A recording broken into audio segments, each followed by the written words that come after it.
ओर से 51 रुपए का आशीर्वाद है, चरणों में नमन है। पिया मेहंदी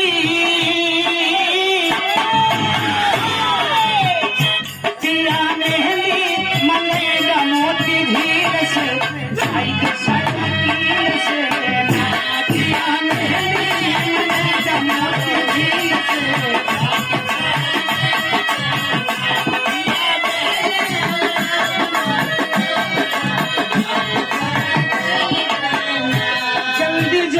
के लिए आवासी लबटिया पे पिसावासी लबटिया पे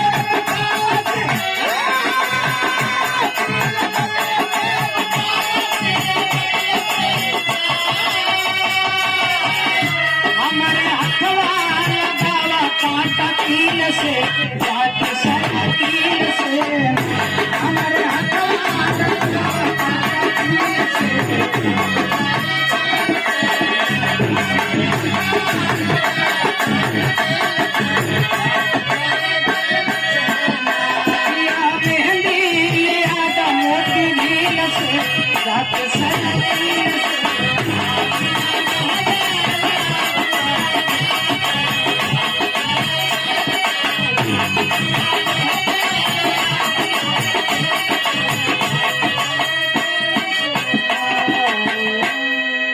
बुआ जी माफ करू, हमार कार्यक्रम समय एकदम समाप्त। अरे एकदम कजरी कहाँ आए लखरुआ ओका कहाँ गए दुलरुआ तो गौबा नहीं। अरे तू ठीक दो भैया, हम पूरी कजरी नहीं जाने। और गाय दे बस चल दे सुन ले रहिल के बहुत कलसावा या पर देसावा गई लेना लोही भी रहिल के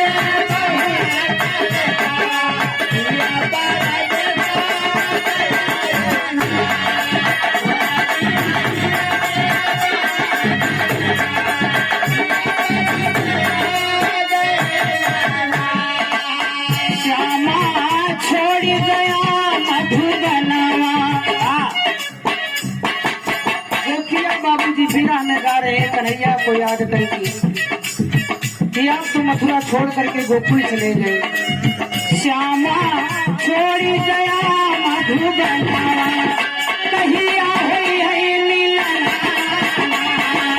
श्यामा छोड़ी गया मधुबना कहिया हुई है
सुना